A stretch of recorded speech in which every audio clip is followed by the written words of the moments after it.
Good morning, everyone. Today, our group will be presenting our findings on the study of ethical principles surrounding the allowance of foreigners and expatriates to settle or retire in Malaysia. This topic is crucial as Malaysia has long been a hub for expatriates and retirees, but debates continue on whether this should be encouraged or restricted.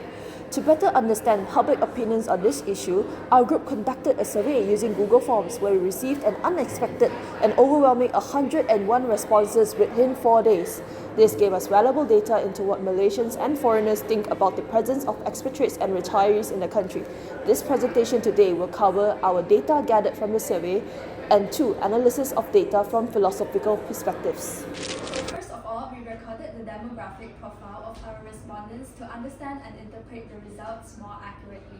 So, based on the age distribution of respondents in the survey, the largest group, which is 49.5%, is actually in the age range of 18 to 24 years old. The second largest group, which falls within the 35 to 54 age range, is at 18.8%, whereas the third largest range is under 18 at 17.8%. So, this indicates that our respondents are mostly young adults, likely working professionals or students who may have diverse perspectives on this topic. Their views could reflect the opinions of the upcoming workforce or younger stakeholders directly affecting future policies of immigration and settlement. Secondly, based on the data gathered about the respondents' nationality, we found out that 64.4% of our respondents are actually non-Malaysians, while 35.6% of our respondents are Malaysians.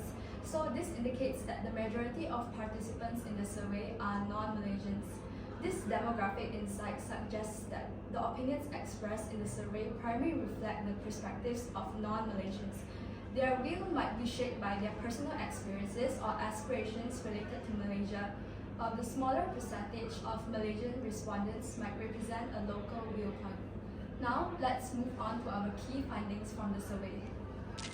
Based on the data gathered about the respondents' opinion on allowing foreigners and expatriates to retire in Malaysia, the results show a notable split in responses.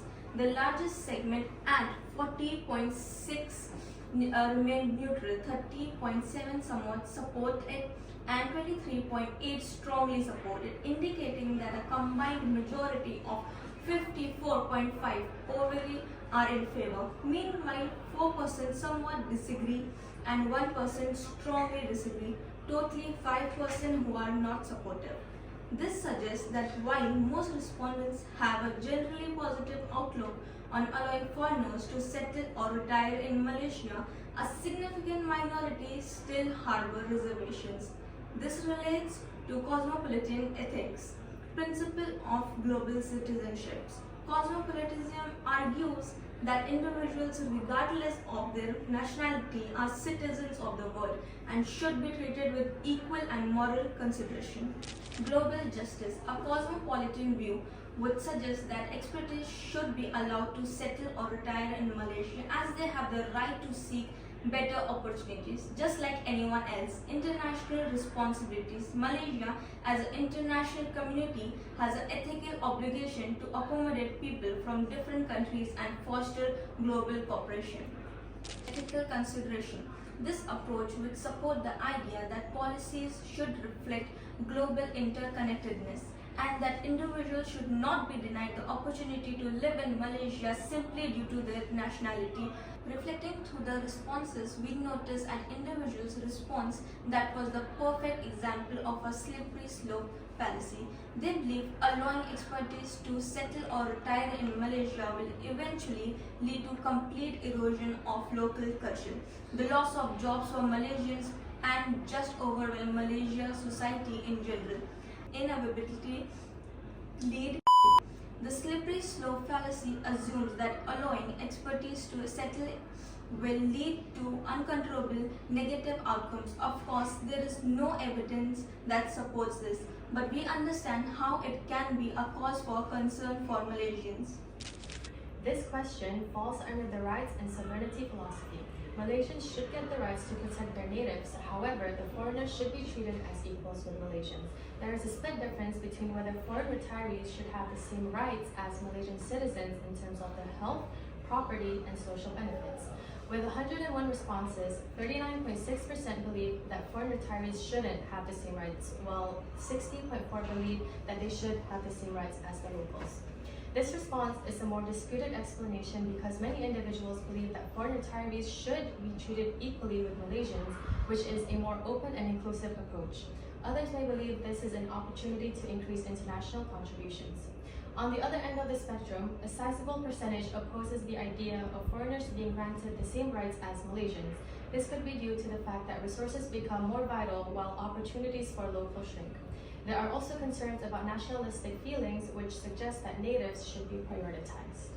On the survey of whether stricter regulations for expatriates and foreigners are needed, 50.5% of respondents think that current regulations are sufficient, while 56.6% of respondents think that stricter regulations are necessary.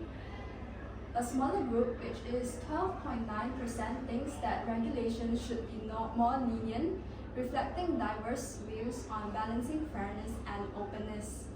The results indicate that while half of the respondents are satisfied with their current regulatory framework, a significant minority advocate for stricter controls.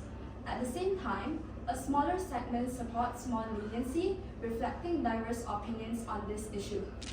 We gathered opinions on the Malaysia My Second Home MM2-page program, which is a residency scheme that allows foreigners to live in Malaysia on a long-term visa. Based on the evidence presented, the majority believe that the program is beneficial to Malaysia at 62.4%. Meanwhile, 35.6% trust that it should be revised to balance local and foreigners to be equal, whilst others believe that it is unnecessary and could create challenges for locals, and that the benefits of the Malaysian economy is to raise its standards and enhance its appeals to attract more visitors. The philosophy of foreign rights fall under utilitarianism, and this follows the Bentham and Mills approach where expatriates could lead to an overall good society. This includes economic benefits such as skilled workers, filling jobs that Malaysians do not have the skill for, and expanding the cultural exchange. However, the balance in interest is the fact that the local population should be prioritized and not sacrifice economic benefits. This is an over-explanation of resources for the local population to the point where they are unable to enjoy the benefits of being a native in their own country. Based on the survey, most respondents believe that the skills and expertise should be the main factor in granting retirement rights to foreigners as they contribute to Malaysia's development. Others emphasize economic contributions such as investment and property ownership, while a small percentage highlight the importance of compliance with legal and ethical regulations. In conclusion, we received mixed opinions from both foreigners and Malaysians about allowing expatriates and retirees to settle in the country. While there are clear economic benefits, there are also valid concerns regarding employment, housing, and cultural identity. The ethical debate revolves around balancing the rights of foreigners with the needs of Malaysians. We suggest that government policies should regulate foreign settlement carefully to ensure that it benefits both parties. We hope our presentation has provided valuable insight into this issue. From Group 2, Thank you for watching our video.